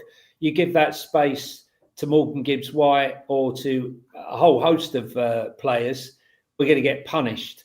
We won't set up that way, will we, Johnny? No, we won't set up that way. But at the same time, fans will bemoan if we go defensively, looking to counter-attack them. They'll bemoan the fact that, we should have gone on and attacked Nottingham Forest. They're very low down in the league right now, and we should go there and we should be smashing them. I think we need something in between, to be truthful with you. I don't want to see us ultra defensive, but I think, if we start strong with Mawani, I want to see us with Mawani, Kudos and Richarlison, with Xavi in the hole. I think we can. I just think that we have to be very mindful of the fact that they're a lot better than their league position would suggest. That's my take on it. They've got plenty of depth. But for me, these last 3 games that we've really battled and done well, but it will count for nothing with this fan base. Right now, a lot of the people who wanted Frank out are sort of just hiding behind the fence. Should we lose the game on Sunday, they'll be sat right in the middle of that fence, and they'll have splinters up their backsides, ready to count for that game and then Liverpool. So I think it's imperative that we win. I think to keep the momentum, we must not lose this game going into the Liverpool game. And how do you go about that, mate? What's your stock? I mean, obviously the back five picks itself. What do you do further up the pitch? This is going to be Sal's last game before he goes off to AFCON. Do you give him a chance to do it? Personally, I don't. I start with Bergvall, Bentancur, and maybe Archie Gray. I'm not sure. Pardon? No, Xavi. Sorry, Xavi, obviously. Yeah, sorry, Xavi, obviously. How many players are you playing, Johnny? We're going to play with 12. I like to play with 14 when we're playing away from home. I think probably Bergvall and Bentancur with Xavi. The only thing I would say is if he does play with Paulinho, we can see Paulinho drop into the centre-back position like he did against Slavia Prague to give us some extra cover. Not that it made much difference. That's my worry. I still think it's... But the reason why I didn't make... But the reason... Again, not to harp back on the Slavia Prague thing, but like people have to sort of isolate that particular tactic, right? We weren't playing with fullbacks in that game. So Paulinho was asked to do like so much more work getting over to the right-hand side on the transition and the left alongside Archie Gray because like there was no fullbacks because Pedro Porro was playing as an advanced 8 and Jed Spence was essentially playing as a 10, because that's the way that you get around a man-to-man press. So there's risk associated with that tactic, but that's why Paulinho had so much more ground to cover. and that's why they had more opportunities, because he's not that mobile. So like I just think that's not it's an atypical experience. It's not the standard environment. We don't often have to do that sort of thing. We haven't done it before under Thomas Frank. I think that Bergvall gives us that feistiness. We know that Bentancur can get as nasty as anyone else. And what I loved about Xavi was the first time, in the last two games that I've seen him get really stuck in. I can see I've said this to you before. I looked at videos from the first 3 or 4 games and from the last 2, and you can clearly see that work in the gym is massively paid off. It's enabled him to not get edged off the ball as easy as he was before. He's feisty in the challenge. He does look beefier, doesn't he? By the way, you called it out on Football Link. He does. His back is a lot bigger, and bulky. Yeah, you can see on his back, right? And it's important. And look, this might make him a better player for Holland as well, because I don't think he looked bulky enough. So I think with that mobile midfield, I would go Bentancur, Xavi, and Bergvall personally. And the rest, I think, just plays itself, to be honest. Same back four, and the front three, as we mentioned before, which would be Kudus, Mawani, and Richarlison. And I would be swapping them around, by the way, because I think Richarlison can come in off that left. I'd be more keen to start Mawani through the middle against Forest. But up against two, Murillo and Milenkovic, two really good centre-backs. And I think Richie's the one that you need there, having a go at Murillo and getting stuck in. And you can bet your bottom dollar that Cuti Romero, he just has it in for Brazilians, any Brazilian. It doesn't matter who it is. He's getting stuck in. We know what he was like when Spurs used to play Everton with Richarlison. And we've seen him with other Brazilians. Guimaraes and the likes. And I think I wouldn't be surprised if him and Murillo get to it tomorrow. On Sunday. Fair enough. Lubo, let me bring you in, mate. Interesting little last take there about the back line of Forest, right? They have got monsters, Murillo and Milenkovic. Against other teams, like against Fulham this season, we tried to go aerially into the box against Calvin Bassey and against Joachim Anderson. Didn't really work, right? 17 crosses in the first half, 0 completed, 34 in total. I think 2 crosses were found a home. Are we swimming against the tide if we go with Richarlison? Is there any argument at all based on just minutes played and also possibly the tactic that if you are going to play Richarlison in the 9, he's up against those sorts of fellas?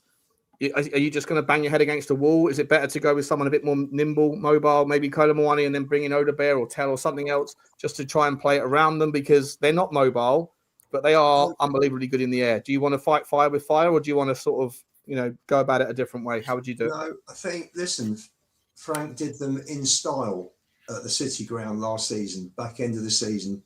Brentford won there 3-1, and he was playing long balls over the top for his strikers to run onto, and I think that's what he'll do again.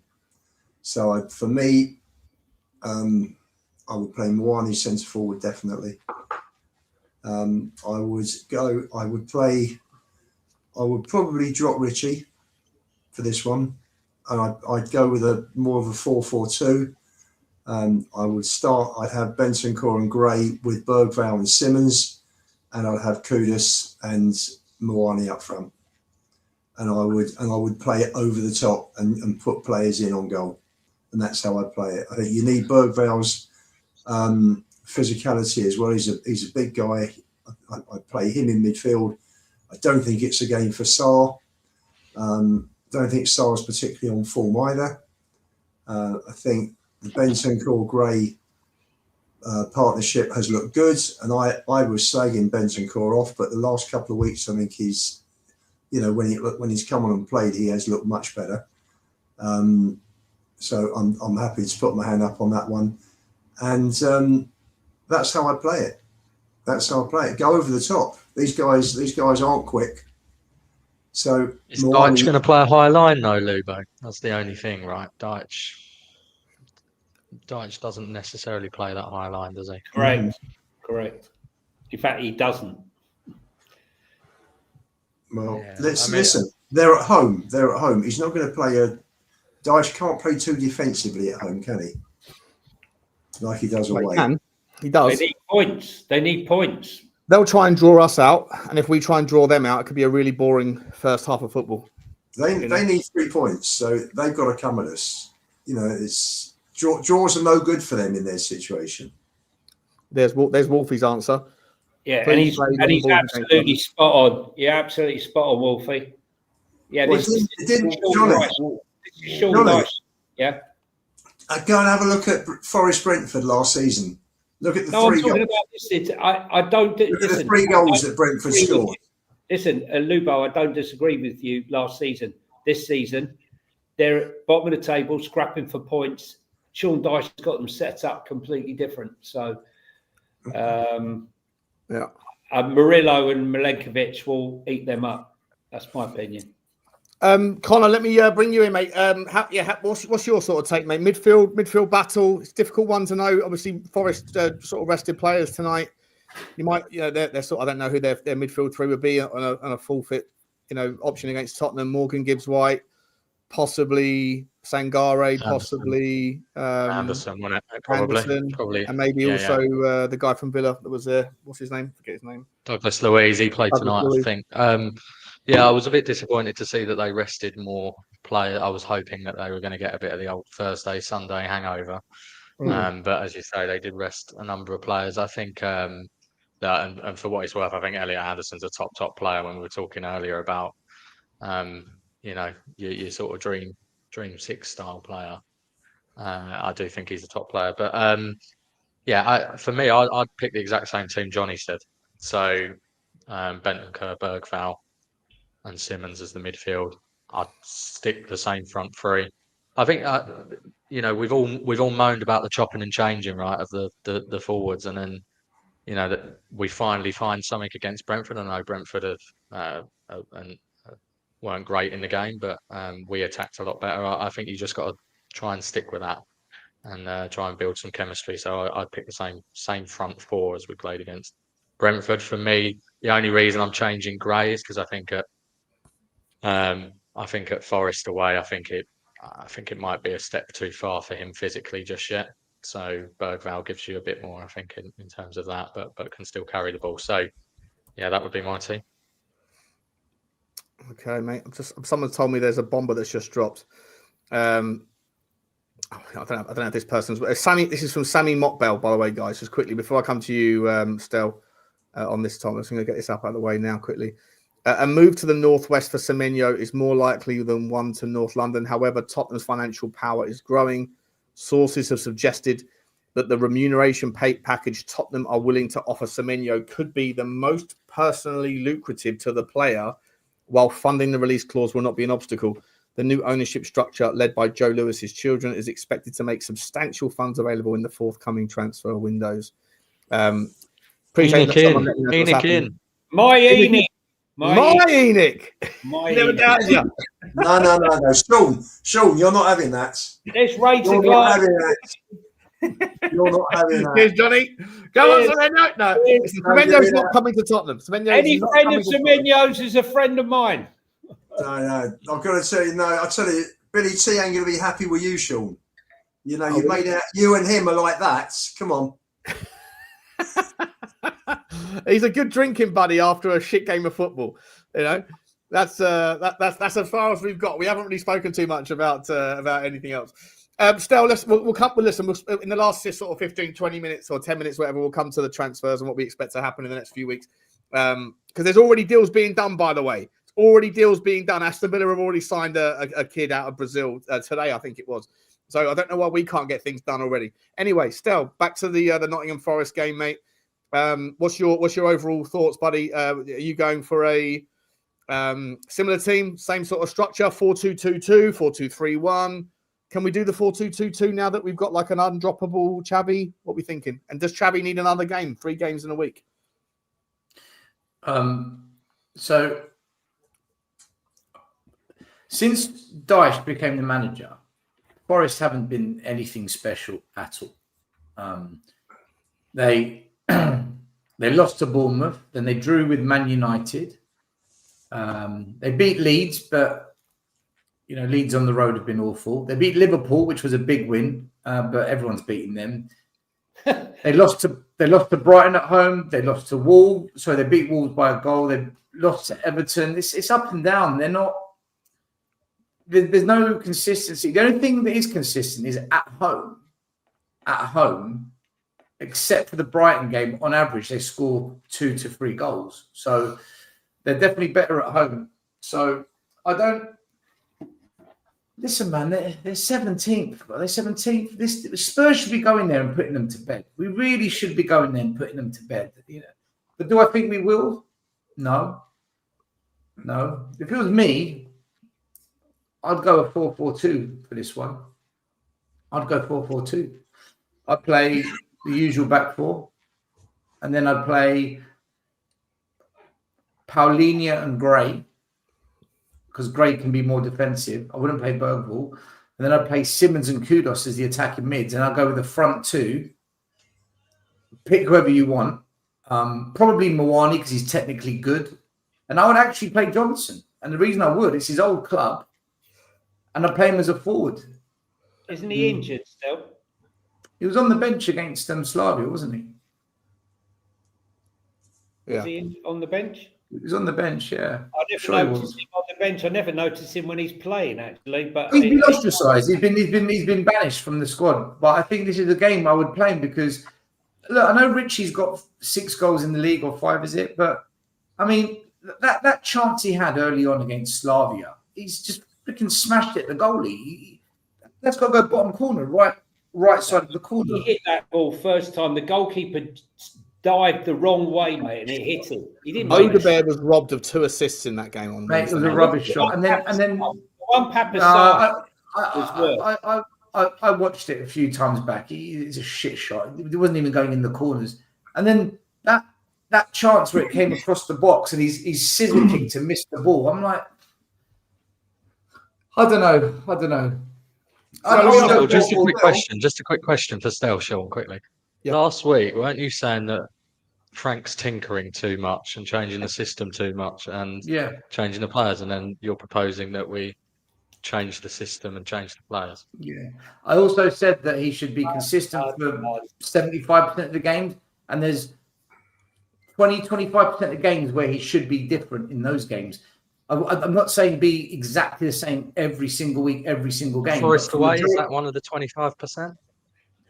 Yeah, because they're going to play a low block. They're going to shut us out. We can't. The way you beat a low block, there's 3 ways you beat a low block. You shoot from distance, which we don't do, or you've got to be very quick and very on point with the passing in the final third to get through the lines, which I've not really seen Spurs do that too much. Or you've got to get around the back of them. Around the back. Well, if they give you the space, Sean. If they give you the space. I think this game's crying out for 2 strikers because they've got 2 good centre-backs and we need 2 players to trouble them. If we go with a solo striker, I think we're giving them what they want. Thing is, the ability to pivot from a 4-2-2-2 to a 4-2-3-1 is just literally one person just drifting left and another person drifting to the right. It's not that big of a deal, is it? Sure. What I'm saying doesn't matter because he's not going to do it. I think he's either going to do what he's been doing in the last couple of games, or he's going to go back to a more pragmatic game. By the way, stop. Just for what it's worth, mate. What you say does matter. It absolutely does matter, right? We're talking in front of, hopefully about 8,000. As in he's not going to do it. Frank's not going to do what I say. All right. Frank's not going to do what I say. By the way, Johnson wasn't on the bench on Tuesday night. All right, if Johnson's injured, then he can't play. Simple. I was right. I thought I was right. Yeah, and are the chat going to call out Slip and Coy and whoever it was? Are you guys going to call out Stell for giving false information? Like you called me out for saying that Micky Van de Ven is getting 40 grand a week when you still can't figure out what he's earning. Yeah, and telling me I was misinformed when I said he wasn't even playing. And I thought he wasn't. I thought he wasn't on the bench. And I actually thought the other week I thought the other week when he was on the pitch that he never played. It was only after about 35 minutes I realised he was on the pitch. It's the truth. I think if he's injured, then it's simple. He doesn't play. I thought he was on the bench, but if he's not, Kudus is going to have to play again. Like Kudus is getting run ragged right now, isn't he? Because there's no one to play on that right hand side. Yeah, it's no one. But Sean, have you got the Johnson video? Have you got the Johnson video? Are we gonna predict the score? Yeah, the old Johnson video. Yeah, I've got the old Johnson video. I mean, I never lose a video. Hang on a second, where is it? Oh, is this me bigging up Johnson or saying we've got to play him or bid him or something? No. This is just Johnson doing his video. It's just Johnson's doing that. He's Johnson. Listen, at the end of the day, people can. You're panicking when the next video comes, aren't you? You know, it's not that bad. It's not that bad. It's funny. At the end of the day, Brendan Johnson. People can say whatever they want. If we saw him tomorrow, I couldn't give a damn. Right? I couldn't give a damn because he's not good enough. But in a team that's struggling to score goals, other than our defenders or from dead ball situations, we're struggling to score from open play. And our top scorer from open play last season is on the bench. It just doesn't make sense until we sign a goal scorer, because it's not Moani, he's not doing it. Solanke's injured. He's now going to be out till February. That's why Tell's back in the Champions League squad. Until we sign or bring in a better goal scorer, then Johnson is the next best option based on what he did last season. And even when he was playing in a 2 for Forest, he got 11 goals in that season. So that's the only reason I say play him. As a footballer, I think he's awful. I think he's rubbish. But as someone that can convert, who else have we got? Who else have we got that's going to convert? The thing is, Stel, how much do you think realistically in the real world, first of all, you know, Brentford tried to buy him for 35 million and Levy somehow managed to pay 47. In the real world, how much do we actually even get if we tried to sell him? 30 million? If you're lucky. If you're lucky. Yeah, but we said this before. If we're going to have a proper clear out, Arsenal had to hemorrhage the price tag for Aubameyang, Lacazette, Pepe. Yeah. By the way, people in the chat saying starting Johnson means you're going to prevent Kudus from playing on the right. Are you listening to what I'm saying? I said play Johnson as a striker. Johnson doesn't belong on the wings. He's not a winger. Managers keep playing him wide. He's not that hold-up striker, is he? He's not a hold-up striker. He's an over-the-top striker. Johnson's good at a first touch finish. Give him the ball, or if he gets time to run in on goal, he's actually not bad 1v1 with the goalie. He's not bad at it. On a high line. Yeah. On a high line, ball over the top. Johnny, Johnson's winner at Coventry last season is that's where he's strong. Yeah.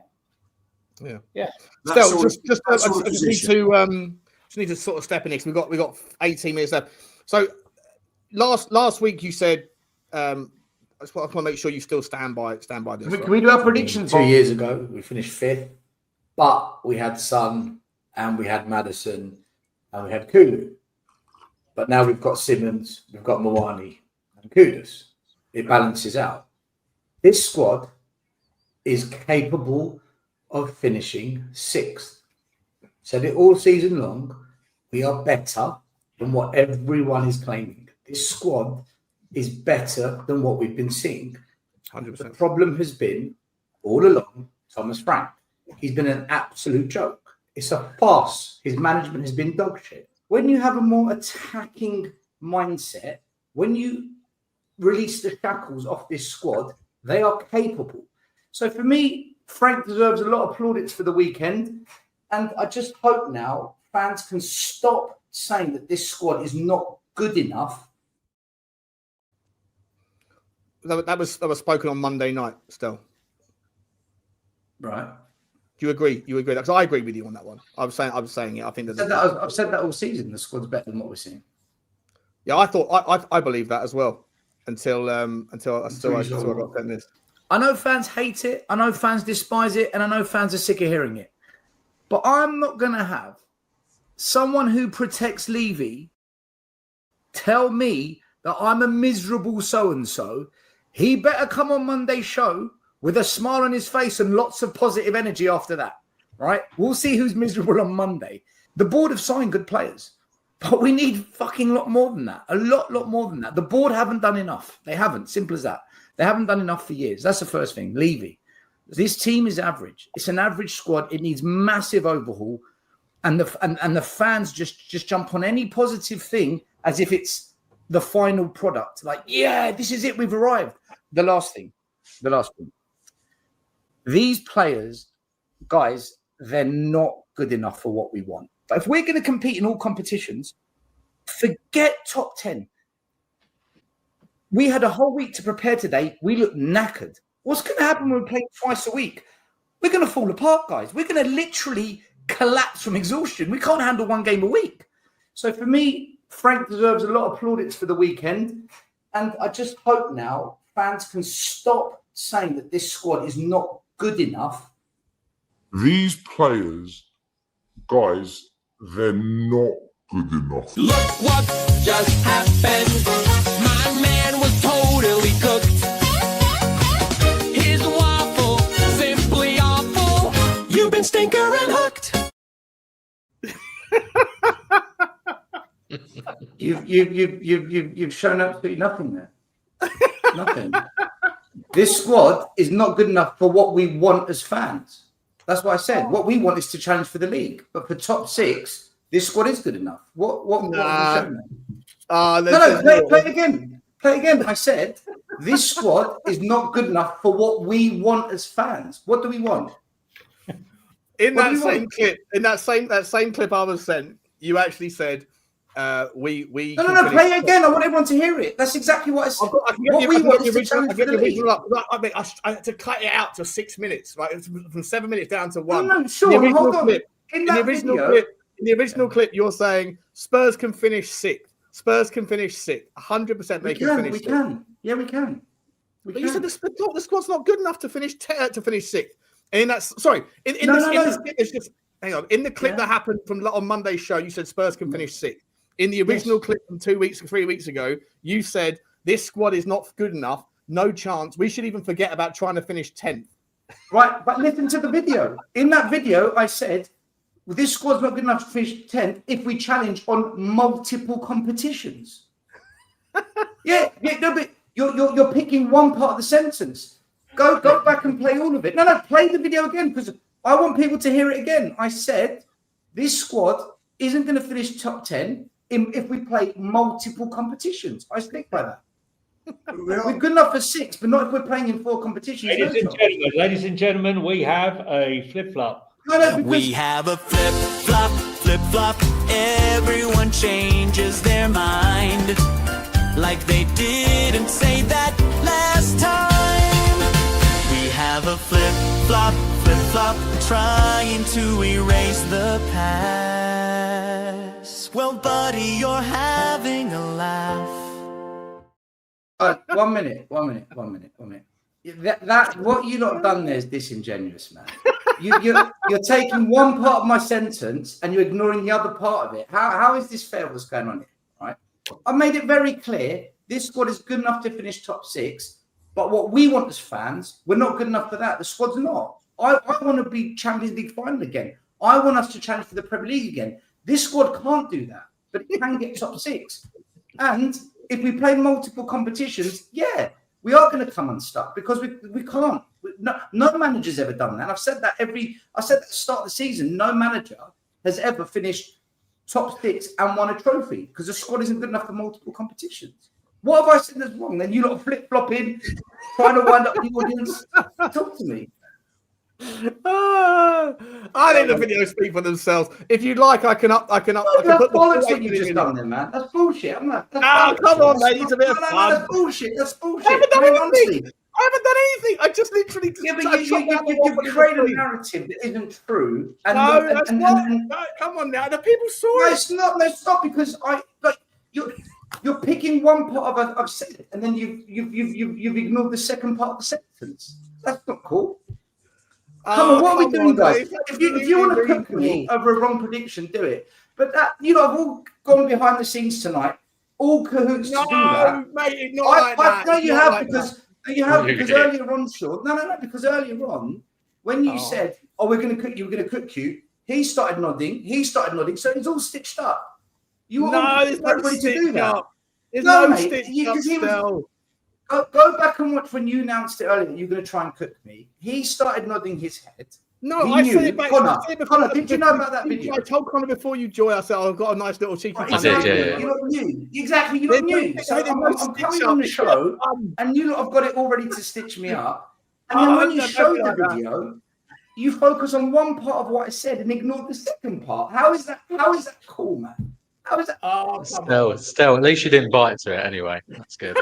What do you do? It's like now I'm going to get the backlash of it, which I'll deal with it. But the point is, no, there's no backlash. It's There's no backlash. It's a bit of fun. Still, it's a bit of banter, and there's to be no backlash at all. I say too late.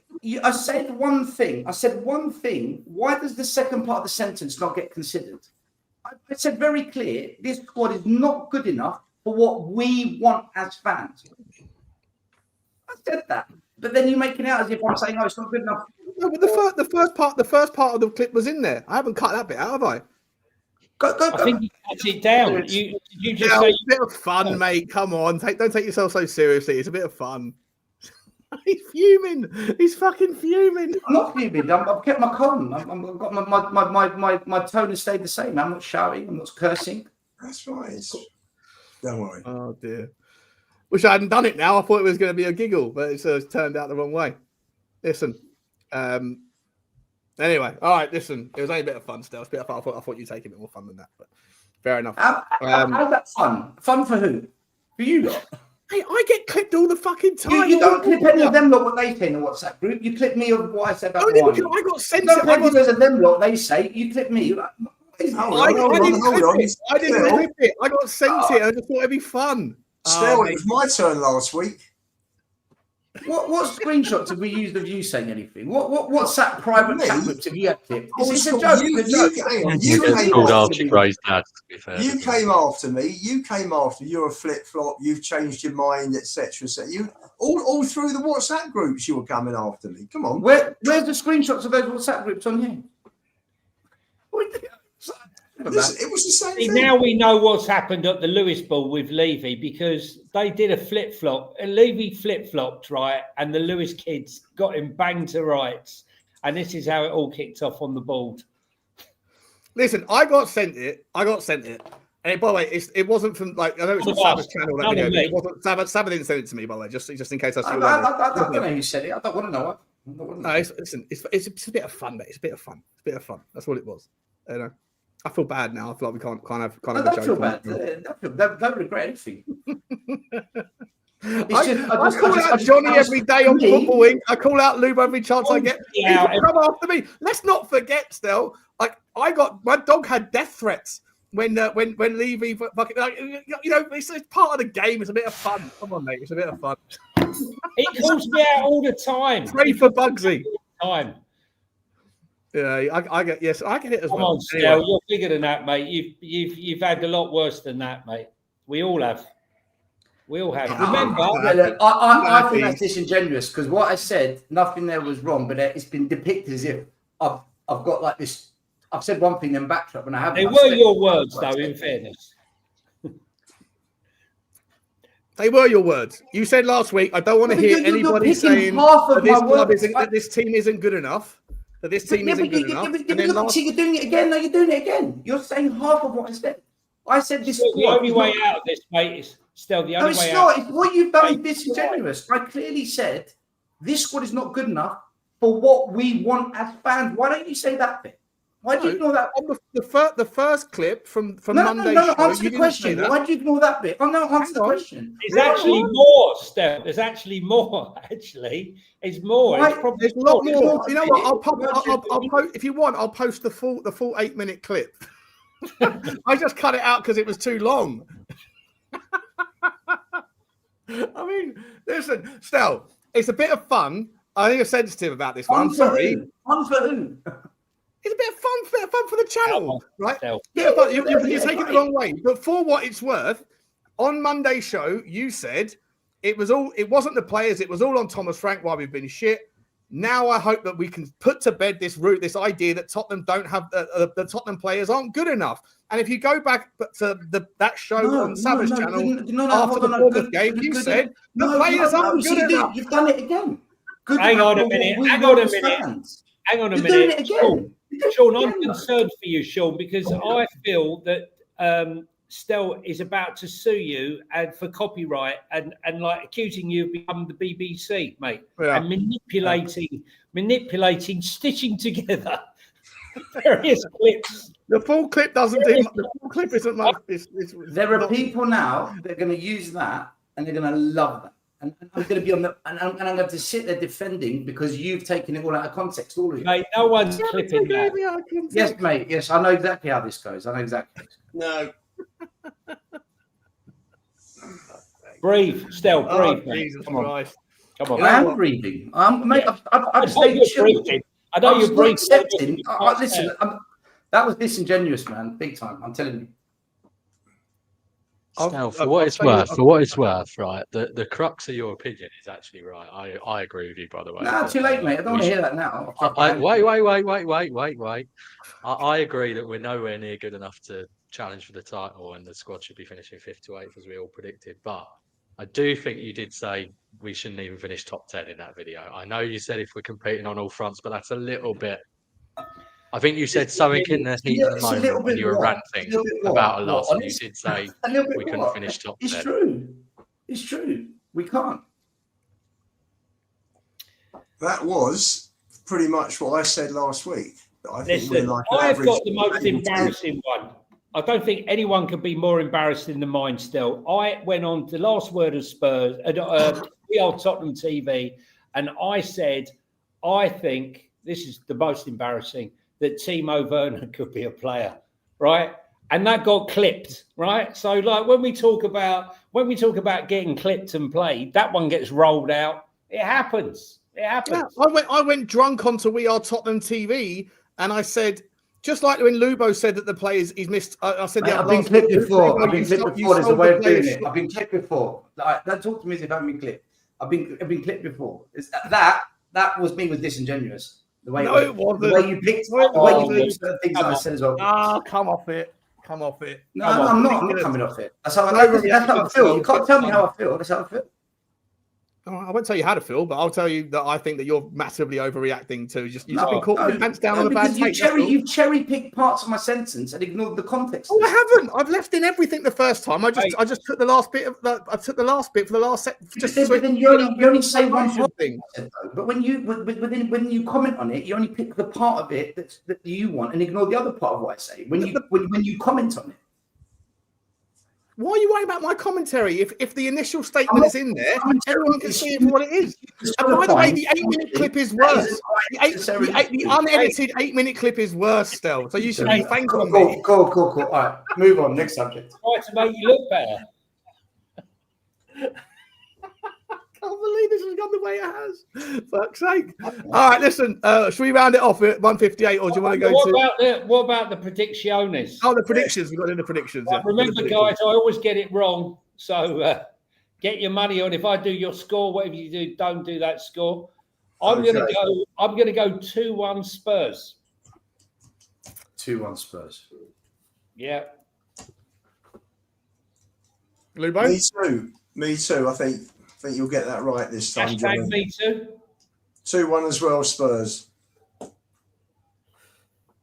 1-1 for me. 1-0 for Connor. Although you're not in the table, but anyway. Alexander Liam George, right, mate? For your information, I bottled it on national TV, right? And it wasn't Sky Sports, actually. It was TNT Sports, right? Or FYI, I waited for 20 minutes for Peter Crouch, and I was given 1 minute with an Arsenal fan, right? Okay? So, You say you bottled it on national TV? Is that what you said? Yeah, I bottled it, mate. I ain't bottled ever, mate. I don't bottle it, okay? Never. Sean, what's your score prediction, by the way? I'm going to go for... I'm going to go for 4. 2.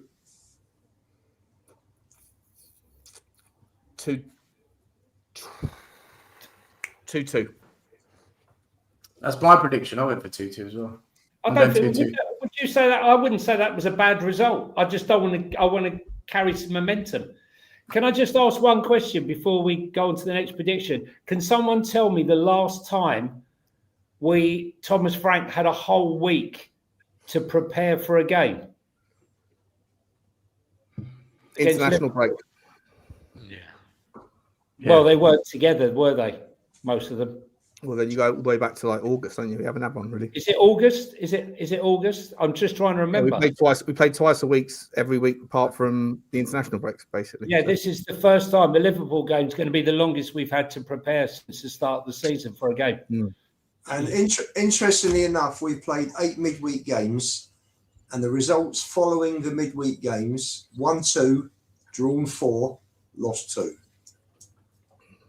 Mid-table average. Exactly mid-table. About 10th. There you go.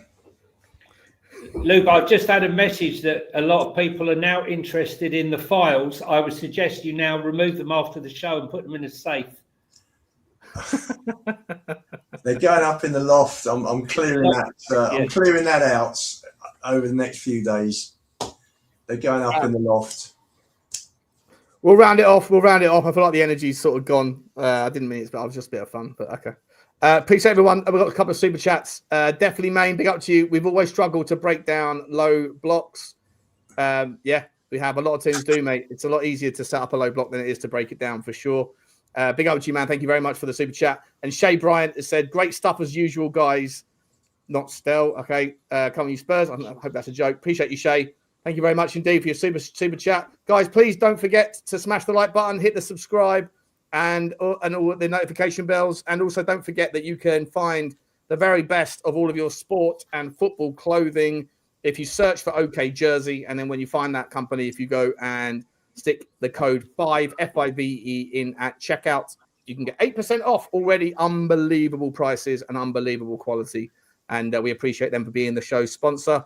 Appreciate everybody, and we will see you on the next one. Hit the like button, guys, on the way out. Like game's pretty poor tonight. It's been a great show. Just hit that button, little thumb button. Hit that on the way out. Show some gratitude. Appreciate you all coming to support us. Appreciate you guys. Take care. Bye. Cheers. Bye. Thanks, Connor.